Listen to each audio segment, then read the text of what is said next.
Hello friends, आज हम लोग पढ़ने वाले हैं सेट थ्योरी। ठीक है, समुच्चय पढ़ने वाले हैं, लेकिन हमने इसके लेक्चर्स को अलग अलग सेपरेट किया हुआ है क्योंकि इसमें थ्योरी ज़्यादा है।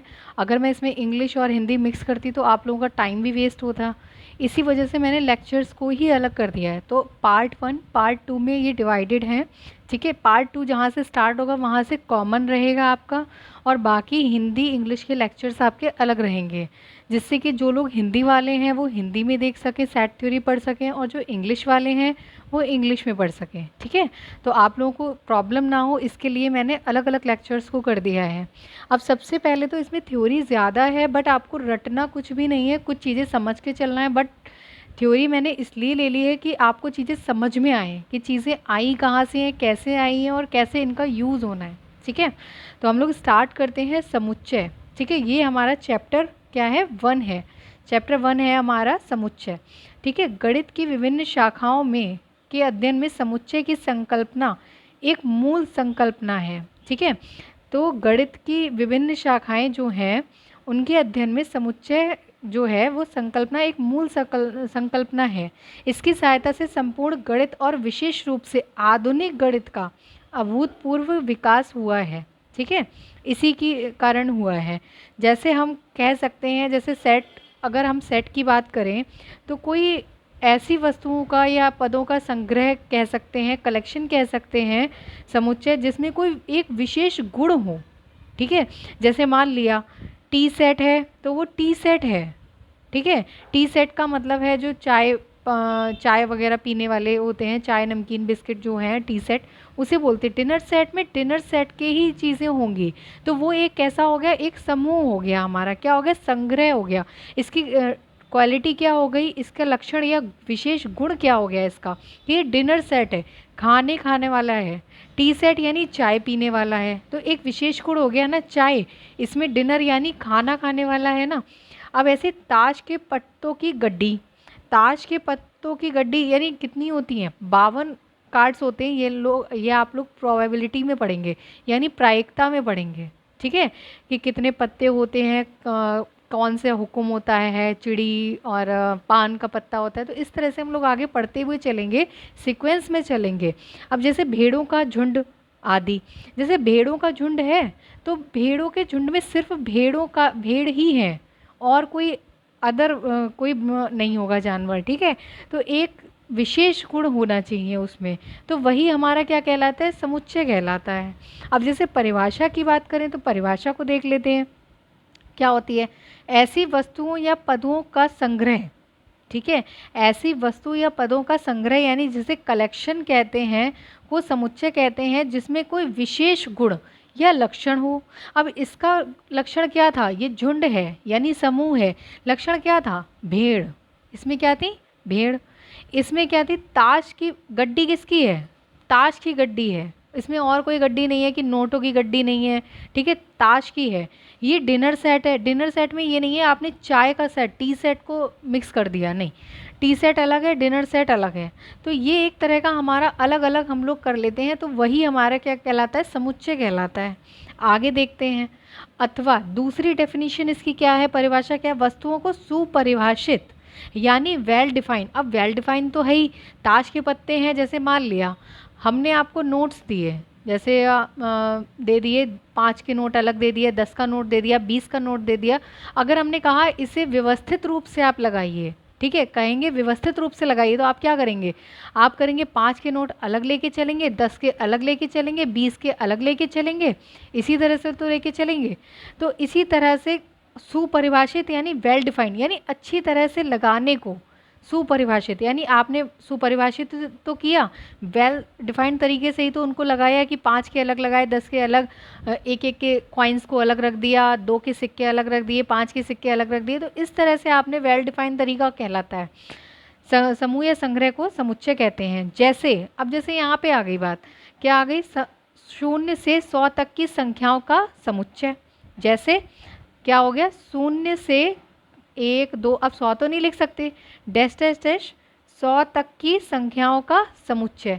और समुच्चय को किस ब्रैकेट में करते हैं, करली ब्रैकेट, इंग्लिश में बोलते हैं करली, हिंदी में बोलते हैं मजली ब्रैकेट। किसको, मझली ब्रैकेट, ठीक है। तो ये क्या हो गया, समुच्चय हो गया। इसमें देखिए नंबर ही आए हैं, ऐसा नहीं है हमने इसमें A B C या X Y Z भी डाला है ना। इसमें क्या है, अगर सिर्फ कौन सी संख्याएं हैं, 0 से 100 तक की संख्याएं हैं, ठीक है। अगर हमसे कहा जाता है सभी संख्याओं का अनंत तक, तो अनंत तक का हमें नहीं पता है, अनंत नंबर ही नहीं पता है, तो वो हमारा समुच्चय नहीं कहलाएगा, ठीक है। 100 तक कह दिया या 10 तक कह दिया या 15 तक कह दिया, कहीं तक, मतलब हमें एग्जैक्ट नंबर पता होना चाहिए, ठीक है। तो उनका समुच्चय। अब ऐसे हो गया धन पूर्णांक संख्याओं का, धन पूर्णांकों का समुच्चय। अब जो हमारे धन पूर्णांक हैं उनका समुच्चय। धन पूर्णांक हमारे कौन से होते हैं, धन पूर्णांक हमारा हो गया 0 प्लस माइनस 1 प्लस धन, सॉरी निगेटिव नहीं आएगा, 2 3 एंड सो ऑन, ठीक है। इस तरह से आएंगे। पूर्ण वर्ग संख्याओं का समुच्चय। पूर्ण वर्ग संख्याएं हमारी कौन सी होंगी, एक तो 1 होगा, 1 2 होगा, ठीक है। एक क्या होगा, हाँ तो यहाँ पे क्या है, सॉरी 4 आएगा, ठीक है। पूर्ण वर्ग कौन सी है, एक तो 1 है, एक 4 है, और दूसरी कौन सी है इसके बाद में 9 है, ठीक है। तो जो भी होगा, 1 का वर्ग 1 होता है, 2 का वर्ग 4 होता है, इस तरह से आप देख सकते हैं। 3 का वर्ग 9 होता है, 4 का वर्ग 16 होता है। इस तरह से संख्याओं का समुच्चय हो गया, ठीक है। तो इसमें कौन सी संख्याएं सिर्फ पूर्ण वर्ग हैं, और कोई सी नहीं है कि ऑड नंबर्स ले लिया या कुछ नहीं। अभाज्य संख्याओं का समुच्चय। अभाज्य संख्या कौन सी होती है, 2 3 5 7 एंड सो ऑन, ठीक है। तो इनका समुच्चय हो गया। अब अंग्रेजी वर्णमाला के स्वरों का समुच्चय। स्वर कितने होते हैं, 5 होते हैं, A E I O U। तो इनका समुच्चय की बात करें, और समुच्चय में जब लिखते हैं तो करली ब्रैकेट में यानी मझली ब्रैकेट में लिखते हैं, AEIOU, ठीक है।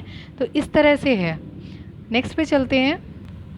अब आप देख सकते हैं कुछ मैंने एग्जाम्पल लिए हुए हैं जो क्या है, समुच्चय नहीं होगा। क्या नहीं होगा, समुच्चय नहीं होगा। उदाहरण के लिए देख सकते हैं, जैसे कक्षा में अच्छे छात्रों का समूह, समुच्चय नहीं होगा। क्यों नहीं होगा, अच्छे होना कोई एक गुण को परिभाषित नहीं कर सकता है ना। जैसे कि मान लिया, अच्छा किस चीज़ में अच्छा है, आदत में अच्छा है, कार्यशैली में अच्छा है, किस चीज़ में अच्छा है, पढ़ाई में अच्छा है, नहीं बता सकते किस में अच्छा है, और कितना अच्छा है हम ये भी नहीं बता सकते। तो ऐसा नहीं है, अगर जहाँ भी लिख कर आए, इस तरह की चीज़ें लिख कर आए, अच्छा या ईमानदार, ठीक है, तो या फिर चोरी नहीं करता है, तो हमें नहीं पता वो करता है नहीं करता है। तो इस तरह के गुण जो होते हैं, अच्छे छात्र या फिर ईमानदार है नहीं है, हमें नहीं पता, ठीक है। तो इस तरह की चीज़ें हमारी किस में नहीं आएंगी, समुच्चय नहीं कहलाएंगी, ठीक है। समुच्चय में अवयवों की पुनरावृत्ति नहीं होनी चाहिए। पुनरावृत्ति कैसे नहीं होनी चाहिए, जैसे हमने कोई भी एग्जाम्पल ले लिया, जैसे ले लिया ALPHABET, अल्फ़ाबेट कोई ले लिया। अब इसमें हम देख सकते हैं ए हमारा कितनी बार आया है, 2 बार आया है, लेकिन हम जब समुच्चय लिखेंगे तो सिर्फ एक बार ही लिखेंगे ए को, ठीक है। बी हमारा कितनी बार है, अच्छा एल कितनी बार है, एक ही बार है। पी एच, बाकी सारे लेटर्स एक ही बार हैं, ठीक है। PHBET, ठीक है, बाकी सब एक बार है, बस ए 2 बार है, तो पुनरावृत्ति नहीं करनी है। कहने का मतलब है ए को बार बार नहीं लिखना है। अगर कोई भी लेटर, जैसे मान लिया हमारा आ जाए यहाँ पे, कोई और भी एग्जाम्पल ले लेते हैं हम। एग्जाम्पल ले सकते हैं हम यहाँ पे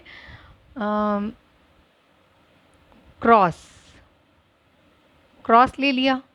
इसमें भी एस क्या है, 2 बार आया है, लेकिन हम लेंगे नहीं, सिर्फ कितनी बार लेंगे, एक बार, CROS। अब बीच में कॉमा ज़रूर लगाना है, ठीक है, कॉमा लगा के चलना है, जबकि इसमें कॉमा लगा हुआ आए या ना आए, बट आपको जब समुच्चय लिखना है तो कॉमा यानी अर्धविराम लेकर चलना है, ठीक है। तो इस तरह से है। अब सेट नोटेशन क्या है, इसका संकेत क्या है, जैसा कि हम पहले बता चुके हैं, क्या संकेतन है, सामान्यतः समुच्चय को सूचित करने के लिए अंग्रेजी वर्णमाला के बड़े अक्षर, ठीक है, बड़े अक्षर, जैसे कि हम मान लेते हैं ए बराबर, यानी बड़ा लेंगे लेटर, ए बराबर ABC, स्मॉल में ले लिए, तो अंदर के जो एलिमेंट्स होंगे यानी अवयव होंगे वो छोटे उसमें लिए जाते हैं, किसमें, छोटे अक्षरों में लिए जाते हैं। और जो हम मानते हैं समुच्चय, उसे किस में लेते हैं, बड़े अक्षरों में, यानी ए बी सी भी हो सकता है, एस भी हो सकता है, टी भी हो सकता है, एक्स वाई जेड, मतलब कितने भी हो सकते हैं, कोई सा भी ले सकते हैं।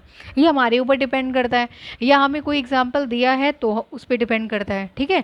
और जबकि अवयवों को, अवयव यानी अवयव क्या होते हैं, इसके एलिमेंट्स अंदर जो हैं वो किस में होंगे, छोटे अक्षरों में होते हैं, से प्रकट करते हैं, ठीक है।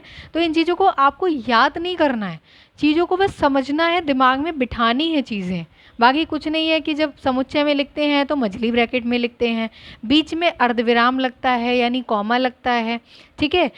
और जब समुच्चय को लिखते हैं तो बड़े अक्षरों में लिखते हैं, उनके जो अंदर के अवयव होते हैं उन्हें छोटे अक्षरों में लिखा जाता है, ठीक है। तो इस तरह की चीज़ें हैं। यदि अवयव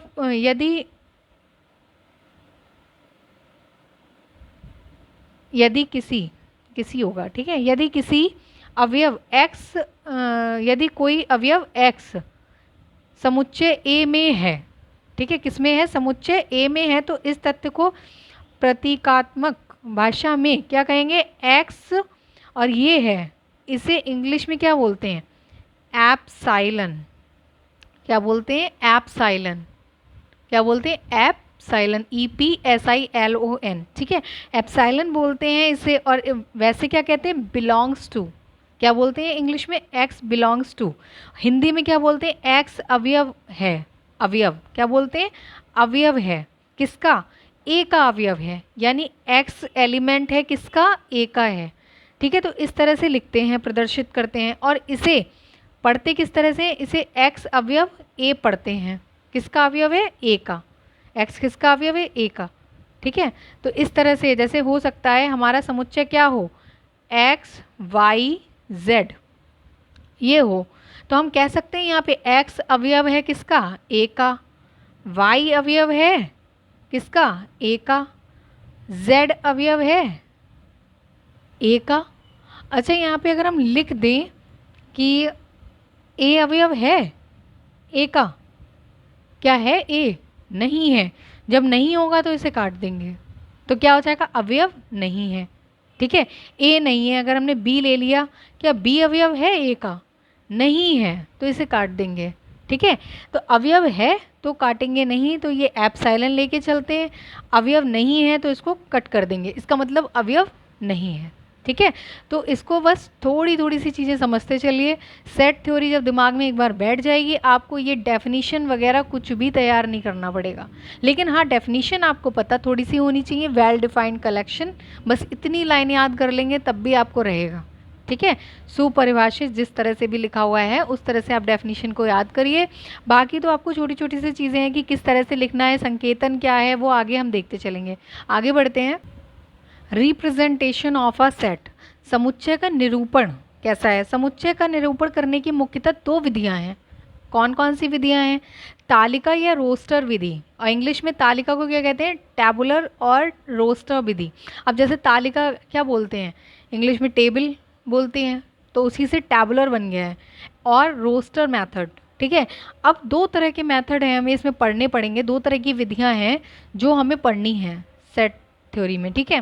कौन कौन सी है समुच्चय में, इस विधि में समुच्चय के सभी अवयवों को मझले कोष्ठक के भीतर लिखकर समुच्चय का निरूपण करते हैं, जैसा कि हम पूर्व में पढ़ रहे थे, अभी हमने एग्जाम्पल लेकर चले थे, ठीक है। एक अवयव को दूसरे से अलग करने के लिए बीच में क्या करते हैं, अर्धविराम यानी कॉमा लगा देते हैं।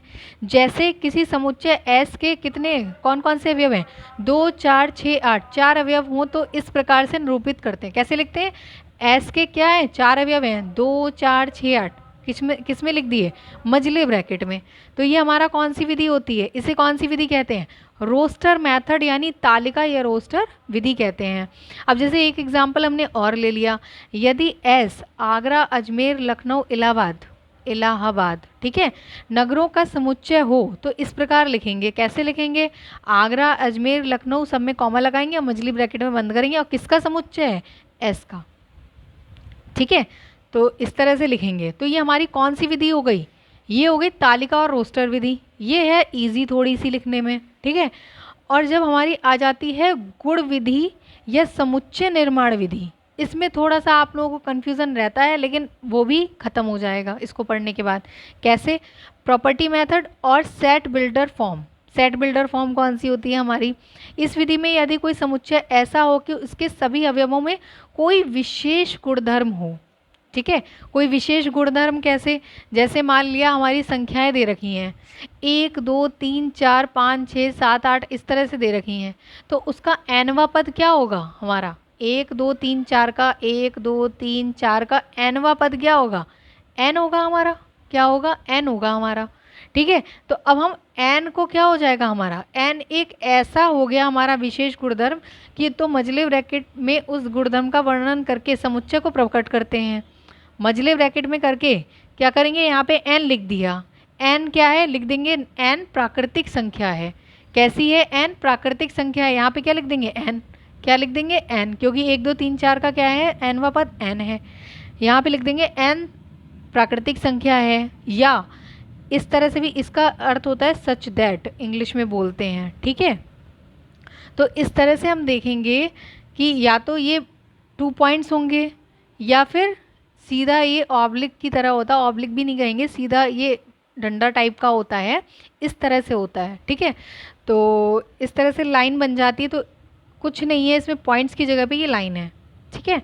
तो इस तरह से लिखते हैं, आगे समझ के चलते हैं तो और अच्छे से आपको क्लियर हो जाएगा। अब आप देख सकते हैं निम्नलिखित उदाहरणों को दोनों विधियों से लिखकर स्पष्ट करते हैं। जैसे तालिका विधि से क्या है? 1 3 5, ये कैसी संख्याएं हैं? 1 3 5 विषम संख्याएं हैं। कैसी हैं? विषम संख्याएं हैं, तो विषम है, ठीक है। कैसी हैं? x, इसकी जगह पे क्या मान लिया? x ले लिया। और x कैसी है? ये विषम संख्याएं हैं। ये कैसी है? 1 4 9 16 पूर्ण वर्ग संख्या। कैसी हैं? 1 का वर्ग 1, 2 का वर्ग 4, 3 का वर्ग 9, 4 का वर्ग 16, तो ये क्या है? पूर्ण वर्ग संख्याएं हैं, ठीक है। यहाँ पे 5 और 7, 5 और 7 हैं, तो ये 5 7 आपने देखा होगा हमारी अभाज्य संख्या कौन कौन सी है? ये दोनों कैसी हैं? अभाज्य संख्या हैं। तो जब अभाज्य संख्या है तो क्या है? x x अभाज्य संख्या। कहाँ से कहाँ तक है? देखो, इससे पहले की अभाज्य संख्या हमारी कौन सी होगी? अभाज्य संख्या आप देख सकते हैं हमारी कौन कौन सी होती हैं? 2 3 5 7 9 नहीं होती है। 9 विषम है लेकिन अभाज्य नहीं है।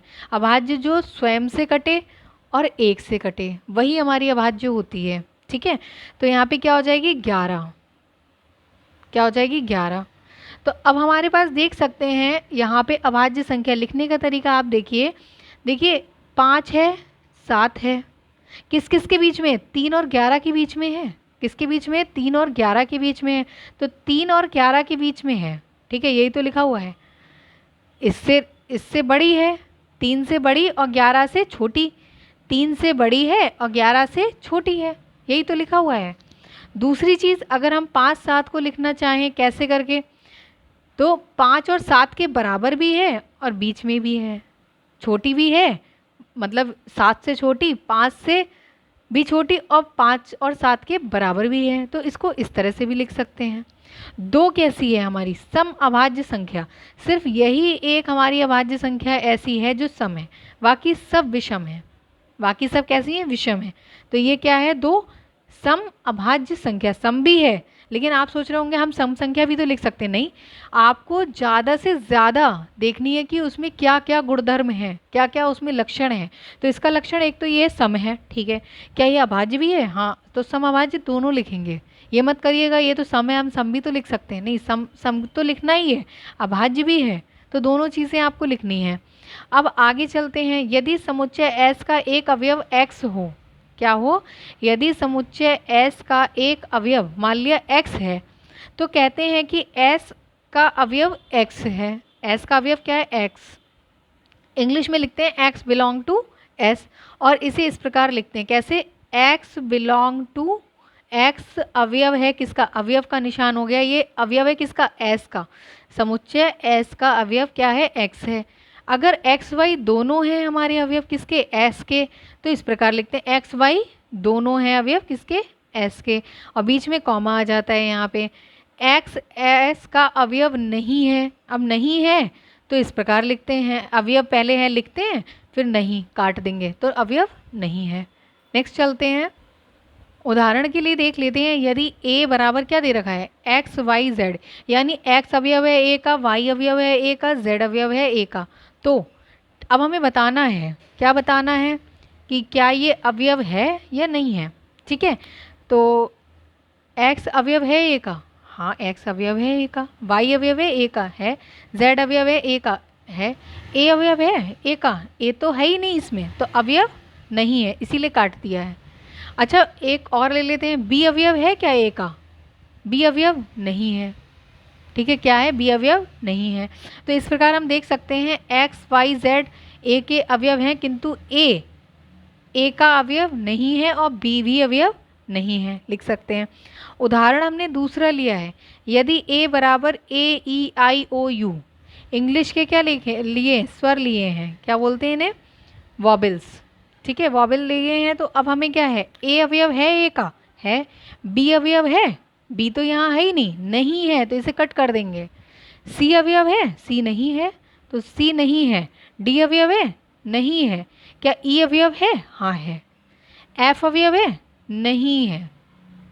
ठीक है, तो इस तरह से कुछ उदाहरण हैं। तीसरा उदाहरण है एक्स बराबर एक्स सम संख्या है, तो अब ये हमारा कौन सा दिया हुआ है, ये हमारा दूसरा मेथड दिया हुआ है। कौन सा दिया हुआ है, सेट बिल्डर।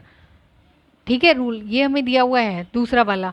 तो दूसरा वाला देखते हैं, तो इसमें क्या है, दो अवयव है, दो सम संख्या है, हाँ है। तीन सम संख्या है, नहीं है। पांच सम संख्या है, नहीं है। छः सम संख्या है। आठ सम संख्या है। नौ है, नहीं है, तो कट कर देंगे। तो नौ अवयव नहीं है एक्स का।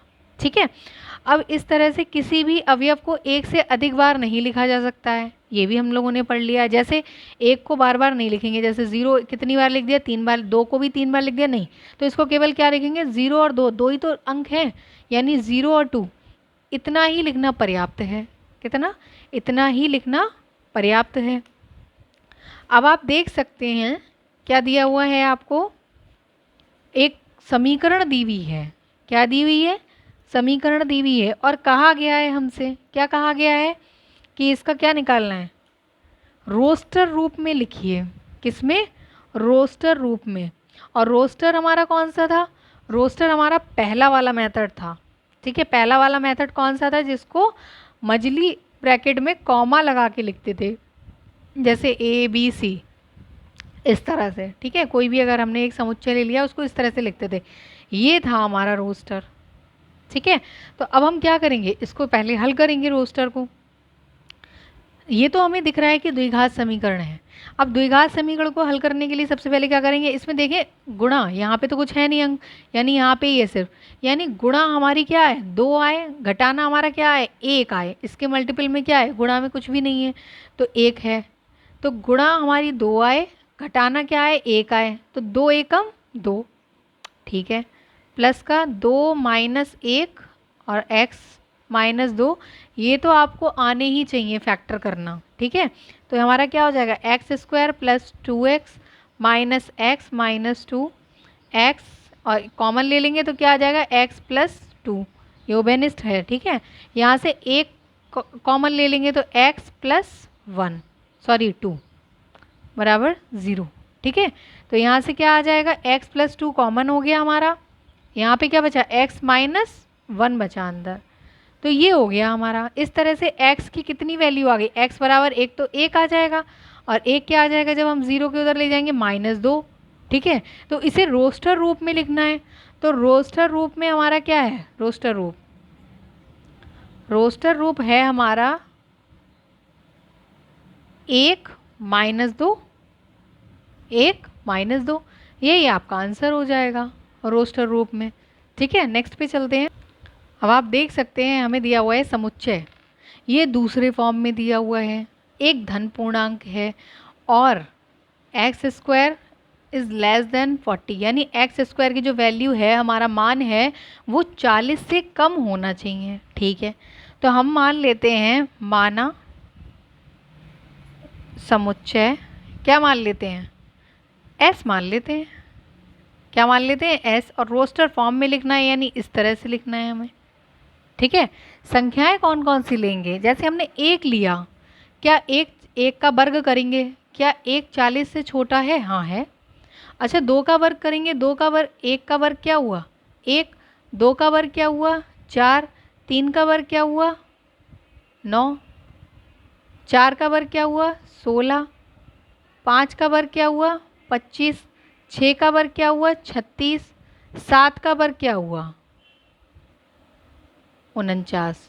जो 40 से बड़ा हो गया तो इसको नहीं लेंगे, बाकी कौन कौन सी संख्याएं लेंगे, ये वाली संख्याएं लेंगे। कौन सी संख्याएं लेंगे, ये वाली संख्याएं लेंगे। तो हमारी कौन सी हो जाएंगी 1 2 3 4 5 6, यही हमारा आंसर हो जाएगा। यही हमारा क्या हो जाएगा आंसर हो जाएगा। ठीक है, तो इस तरह से चेक कर लेते हैं। यहाँ पे हो सकता है हमारे को हमें दिया होता 30 तो हम कहाँ तक लेते 5 तक लेते। अगर हमें दिया होता क्या 20 तो हम 4 तक लेते। ठीक है, तो इस चीज़ का ध्यान रखना है।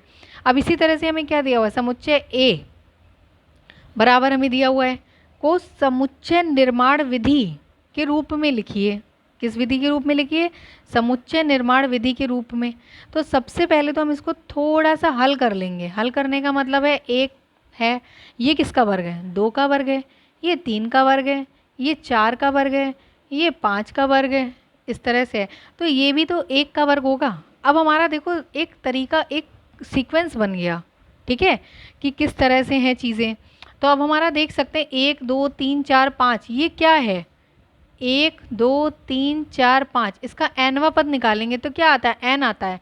अगर आपको नहीं भी निकालना आता है तो हमने समांतर श्रेणी पढ़ाई हुई है, उसमें आप पढ़िएगा nवां पद को लिखते हैं Tn बराबर a plus n minus 1 into D.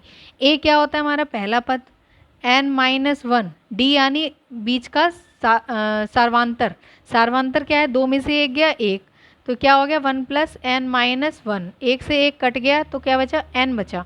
तो हमारा क्या हो गया यहाँ पे, क्या हो गया n हो गया। और ये सबका वर्ग लगा हुआ है तो यहाँ पे वर्ग लगा देंगे। क्या लगा देंगे, वर्ग कर देंगे इसका। ठीक है, अब जब वर्ग कर दिया है तो इस तरह से ये आ गया। लेकिन हमें इस तरह से लिखना नहीं है, लिखना हमें किस तरह से हम देखते हैं। अभी तो हमने सिर्फ इसको इस तरह से लिख लिया है, पर हमारा समुच्चय निर्माण क्या है, समुच्चय निर्माण रूप क्या होगा, समुच्चय निर्माण रूप हमारा होगा इसमें x सच दैट x बराबर क्या हो जाएगा n स्क्वायर, क्या हो जाएगा n की घात 2। ठीक है, जहाँ n कैसा होगा, n क्या होगा नेचुरल नंबर होगा। क्या होगा नेचुरल नंबर यानी प्राकृतिक संख्याएं। क्या होंगी प्राकृतिक संख्याएं। n हमारी क्या होंगी प्राकृतिक संख्याएं, यानी 1 2 3 4 ये हमारी क्या है प्राकृतिक संख्याएं ही तो हैं। इन्हीं से तो हमने इसको बनाया था। अब इसमें हम अगर n बराबर 1 2 3 4 रख देंगे फिर से हमें यही मिल जाएगा।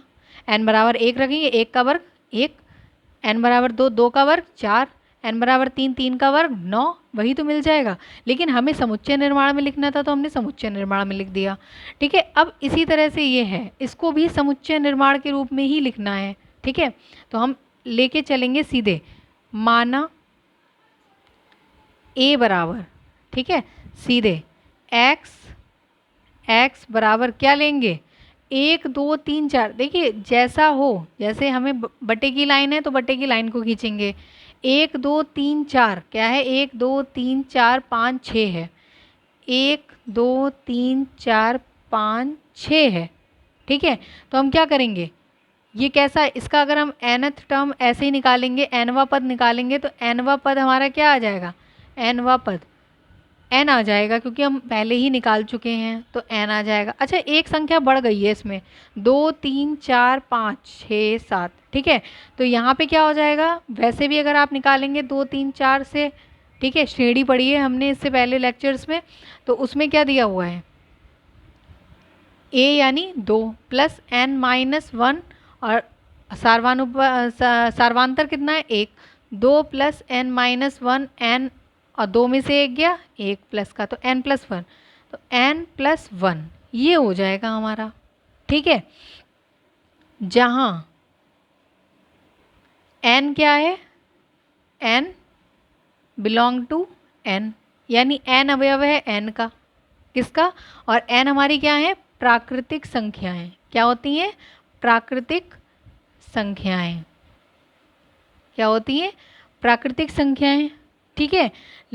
तथा इसका मान कहाँ से कहाँ तक लेंगे? देखिए इसमें ये भी लिखा हुआ है कहाँ से कहाँ तक लेना है। तो हम कहाँ से लेंगे? 1 से लेके कहाँ तक ली हैं? 7 तक ली हैं। कहाँ तक ली हैं? 7 तक ली हैं। ठीक है। तो हम कहाँ तक लेंगे? 6 तक। कहाँ तक लेंगे? 6 तक लेंगे। 6 के बराबर भी क्यों? 6 तक क्यों ली? 7 तक क्यों नहीं ली? 7 तक इसलिए नहीं ली क्योंकि यहाँ पे 7 जरूर है, लेकिन 7 में अगर 1 जोड़ेंगे तो 8 नहीं हो जाएगा। तो ये भी चेक कर लेना है आपको। ये बनाने का तरीका यही है, ये एक ही लाइन में लिखना है। मैंने थोड़ा सा इधर कर दिया है, आप लोग अगर लिखना है तो इस तरह से आप लिखेंगे एक लाइन में। ठीक है। x सच दैट x बराबर n/n+1, जहाँ n बिलोंग टू n। ठीक है। तथा 1 n 6।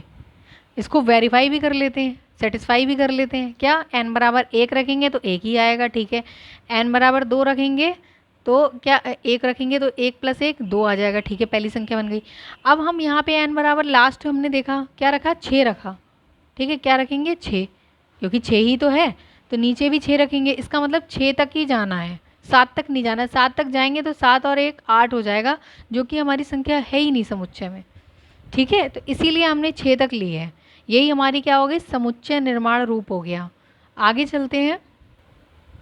अब ये है सही मिलान कीजिए। ये आपका क्या है? ये होमवर्क रहेगा। इसके आंसर्स आपको कमेंट बॉक्स में बताना है कि पहले का कौन सा होगा, दूसरे का कौन सा होगा, तीसरे का कौन सा होगा, चौथे का कौन सा होगा। ठीक है। इसका आंसर आपको कमेंट बॉक्स में बताना है कि क्या होने वाला है। ठीक है। PRINCAL।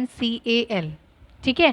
तो इसका कौन सा सही मिलान करना है, किसका कौन सा होगा, तो इसका आंसर आपको कमेंट बॉक्स में बताना है। और आगे हम इसी तरह से हिंदी के लेक्चर्स को अलग लेके चलेंगे, इंग्लिश के लेक्चर्स को हम अलग लेके चलेंगे, तो जिससे कि आप लोगों को दिक्कत ना हो। इसका आंसर अगर नहीं समझ में आएगा तो हम नेक्स्ट लेक्चर में इसको डिस्कस भी करेंगे, इसके आंसर्स। ठीक है। तो मिलते हैं नेक्स्ट वीडियो में, तब तक के लिए आप लोग अपना ध्यान रखिए। Thank you so much.